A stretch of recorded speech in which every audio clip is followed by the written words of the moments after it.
Assalamualaikum warahmatullahi wabarakatuh. Halo anak-anak kelas 6, bertemu lagi bersama Ustadz Tamam di sini. Bagaimana kabar kalian? Semoga kalian di rumah baik-baik saja. Nah, hari ini kita akan belajar tentang ilmu pengetahuan sosial. Apa yang akan kita pelajari hari ini?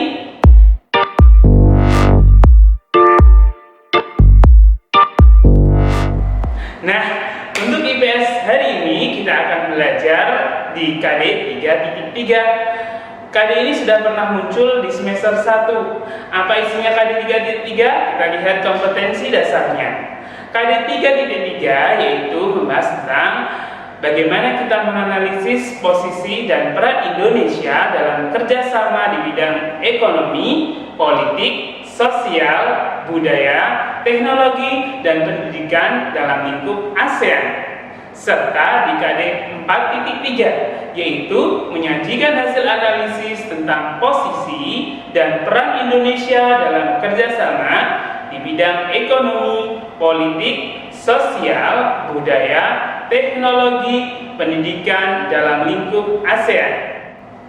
Baik anak-anakku, sebelum kita mulai untuk pembelajaran hari ini, marilah kita bersama membaca basmalah. Bismillahirrahmanirrahim. Semoga pembelajaran hari ini kita diberikan banyak ilmu oleh Allah Subhanahu wa taala. Amin. Anak-anakku, sebelum kita membahas materi hari ini, kita akan simak sebuah video yang bisa mengingatkan kalian di materi sebelumnya, yaitu tentang ASEAN serta kerjasama yang dilakukan oleh ASEAN. Video ini Ustadz ambil dari channel MOFA Indonesia. Nah, sudah siapkah kalian menyaksikan videonya? Yuk kita simak bersama-sama. Teman-teman mungkin pernah dengar mengenai ASEAN, namun mungkin masih belum paham apa sih sebenarnya ASEAN itu?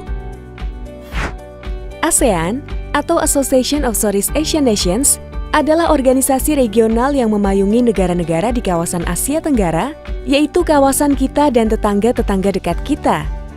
ASEAN mempunyai 10 negara anggota, yaitu Indonesia, Kamboja, Laos, Malaysia, Myanmar, Singapura, Thailand, Vietnam, Brunei Darussalam, dan Filipina. ASEAN memiliki seorang sekretaris jenderal yang saat ini dijabat oleh Dato Lim Jock Hoi dari Brunei Darussalam sejak Januari 2018. Masing-masing negara anggota berkesempatan menjadi ketua ASEAN secara bergilir setiap tahunnya. Ketua ASEAN menjadi tuan rumah rangkaian pertemuan ASEAN termasuk pertemuan tingkat kepala negara. Saat ini, pada tahun 2020, ketua ASEAN adalah giliran Vietnam. Sementara Indonesia akan menjadi ketua pada tahun 2023. ASEAN berdiri pada tanggal 8 Agustus 1967 di Bangkok, Thailand. Indonesia merupakan salah satu founding father atau pendiri ASEAN bersama Malaysia, Filipina, Singapura, dan Thailand. Menteri Luar Negeri Indonesia Adam Malik menjadi wakil Indonesia dalam menandatangani perjanjian piagam pembentukan ASEAN. Tujuan utama pembentukan ASEAN adalah memajukan perdamaian dan kesejahteraan di kawasan. Hal ini dilakukan dengan prinsip utama ASEAN, yaitu non-intervensi, di mana para anggota harus saling menghormati kedaulatan serta integritas wilayah dan tidak mencampuri urusan dalam negeri anggota lainnya. Hal ini membuat kebijakan ASEAN fokus untuk membangun kepentingan bersama dan bukan untuk saling menekan anggotanya. Kita juga bisa bangga loh karena Jakarta merupakan ibu kota ASEAN dengan adanya rumah bagi sekretariat ASEAN sejak 1981. ASEAN bahkan memiliki gedung sekretariat baru yang diresmikan oleh Presiden Joko Widodo di tahun 2019. Sekretariat ASEAN berlokasi di Jalan Sisingamangaraja nomor 70A Jakarta.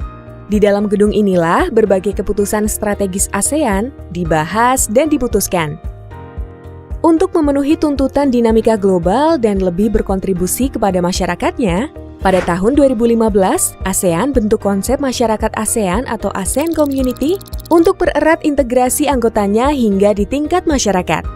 Konsep ini terdiri dari 3 pilar, yaitu politik keamanan untuk saling menjaga perdamaian di kawasan regional dan global, ekonomi untuk membangun kawasan ekonomi terintegrasi dan berdaya saing tinggi, dan sosial budaya untuk mempererat masyarakat di sektor sosial dan budaya. Nah, ketiga pilar ini nantinya akan diperkuat pada tahun 2025 dengan pembentukan konektivitas ASEAN atau ASEAN Connectivity, guna menciptakan kawasan Asia Tenggara yang terintegrasi, baik dari segi penduduk, infrastruktur, maupun komunikasi. Terus, apa manfaat Indonesia menjadi anggota ASEAN? Sejak berdirinya ASEAN hingga saat ini, ASEAN adalah bagian tidak terpisahkan dari kebijakan luar negeri Indonesia. ASEAN juga merupakan soko guru politik luar negeri Indonesia. Bersama Indonesia ASEAN kuat, bersama ASEAN Indonesia maju.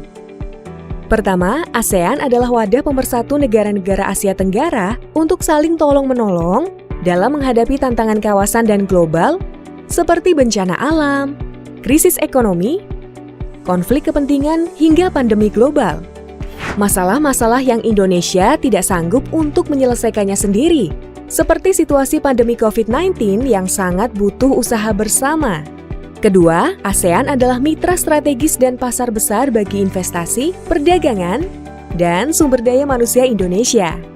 Dengan total wilayah yang luas, 5.060.100 km persegi, jumlah penduduk 650 juta jiwa, dan kekuatan ekonomi GDP 2,9 triliun dolar, ASEAN adalah pemain besar dalam ekonomi global. Ketiga, bersama ASEAN, Indonesia dapat semakin kuat bernegosiasi di dunia internasional. ASEAN punya pengaruh besar dalam menjaga perdamaian dan peningkatan kesejahteraan, tidak hanya di kawasan tapi juga di dunia. ASEAN punya 10 mitra dialog yang bekerja sama baik secara bilateral maupun dalam kerangka-kerangka kerjasama. Selain mekanisme kerjasama dengan masing-masing mitra dialog, ASEAN menjalin kerjasama melalui mekanisme seperti ASEAN Plus 3, East Asia Summit, dan ASEAN Regional Forum atau ARF. Sebagai contoh, Indonesia melalui ASEAN mendorong konsep Indo-Pasifik untuk menciptakan kawasan Laut Hindia dan Laut Pasifik yang fokus terhadap perdamaian dan kesejahteraan. Pasti sekarang kamu mikir, terus apa hasil ASEAN yang sudah dirasakan untuk kamu? Selain menciptakan lingkungan damai yang sangat penting untuk memajukan kemakmuran, ASEAN juga terus berupaya menciptakan kebijakan konkret dan dapat langsung dirasakan oleh masyarakatnya. Salah satu contoh manfaat yang sudah dirasakan adalah kemudahan saling bepergian ke negara-negara ASEAN. Kamu tidak harus pakai visa untuk berkunjung ke sahabat kamu di ASEAN. Dengan bebas visa ini, Indonesia juga dapat lebih banyak menarik turis ASEAN untuk industri pariwisata. Konsep ASEAN Connectivity juga membuat negara ASEAN lebih gencar membangun infrastruktur dan transportasi untuk memudahkan konektivitas antar bangsa. ASEAN juga menjadi wadah membangun kesepakatan ekonomi yang saling menguntungkan agar produk Indonesia bisa masuk ke negara-negara ASEAN. Kita juga bekerja sama saling membantu ketika ada bencana alam melalui One ASEAN, One Response. Dan tentunya membuka kesempatan yang lebih besar bagi sumber daya manusia Indonesia seperti kalian-kalian untuk berkarya. Nah, itu sekilas mengenai ASEAN dan Indonesia. Nah, itu tadi adalah video tentang ASEAN serta kerjasama yang dilakukan di lingkup ASEAN. Bagaimana banyak ilmu yang bisa kita dapatkan, bukan? Nah, anak-anakku, hari ini kita akan membahas tentang peran Indonesia dalam ASEAN. Apa saja perannya? Yang pertama kita akan lihat ya, di bidang ekonomi. Peran Indonesia di bidang ekonomi sangat banyak sekali.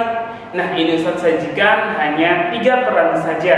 Yang pertama yaitu ikut serta dalam penerapan tarif khusus terhadap impor dari negara ASEAN.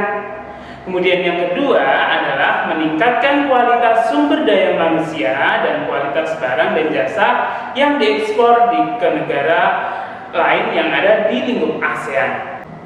Sedangkan yang ketiga yaitu meningkatkan kerjasama dalam bidang perdagangan penanaman modal, pariwisata, perkebunan, serta perikanan. Yang selanjutnya adalah peran Indonesia dalam bidang sosial budaya. Apa yang dilakukan oleh Indonesia untuk ASEAN? Yang pertama kita lihat yaitu Indonesia menjadi komite pengembangan sosial seperti program peningkatan kesehatan, pertukaran budaya dan seni, termasuk di sana adalah pertukaran festival film ASEAN. Nah, yang kedua yaitu membangun pedesaan dan penanggulangan kemiskinan.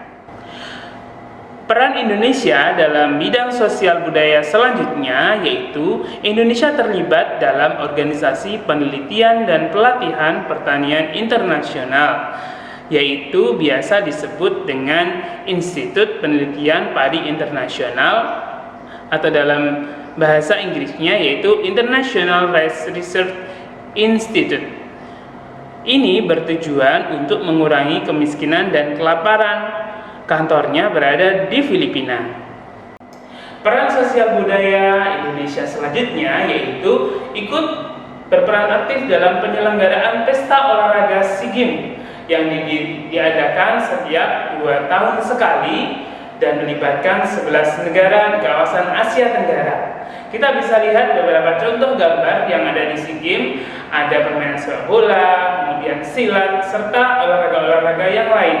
Ini bertujuan untuk memajukan kreativitas olahraga di kawasan ASEAN.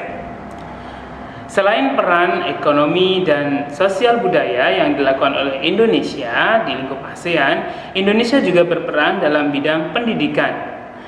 Apa saja peran Indonesia dalam bidang pendidikan? Nah, yang pertama yaitu menetapkan kurikulum pendidikan berorientasi pada perdamaian dunia serta menghargai hak asasi manusia.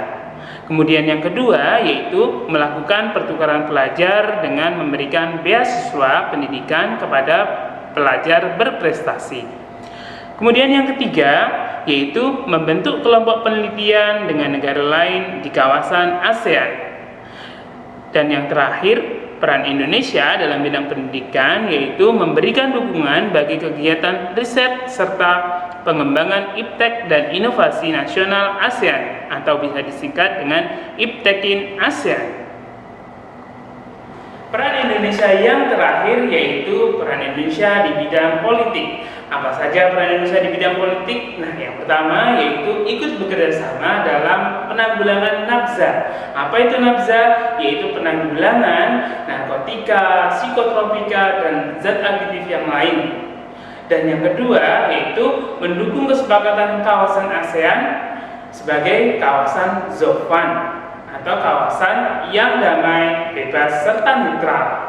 Dan yang ketiga yaitu ikut serta dalam menyelesaikan konflik di regional ASEAN dan mengadakan perjanjian ekstradisi. Nah, untuk lebih jelasnya peran politik Indonesia bisa kita lihat di beberapa dekade yang dilakukan oleh Indonesia. Yang pertama yaitu pada tahun 1996 Indonesia menjadi mediator perjanjian damai. Ini disepakati pada tanggal 2 September 1996. Kemudian ada di tahun 2003 Indonesia mengusulkan pembentukan komunitas ASEAN, yaitu pada KTT ASEAN ke-9 di Bali. Kemudian di tahun 2005 Indonesia juga berperan menggelar pertemuan khusus yang membicarakan tentang bagaimana mengatasi gempa bumi dan tsunami. Kemudian di tahun 2011 Indonesia juga menjadi tuan rumah KTT ASEAN ke-19 yang membahas atau menyepakati tentang kawasan bebas nuklir. Nah, anak-anakku, itu tadi adalah materi kita hari ini, yaitu tentang peran Indonesia di lingkup ASEAN pada bidang ekonomi, sosial budaya, pendidikan, serta politik. Masih banyak sekali literatur yang bisa kalian dapatkan baik di buku maupun di internet dan sumber-sumber yang lain. Baiklah anak-anakku, kita akhiri pertemuan hari ini dengan baca hamdalah. Alhamdulillahirabbil alamin. tetap patuhi protokol kesehatan, dan jangan lupa tetap semangat belajar. Terima kasih. Wassalamualaikum warahmatullahi wabarakatuh.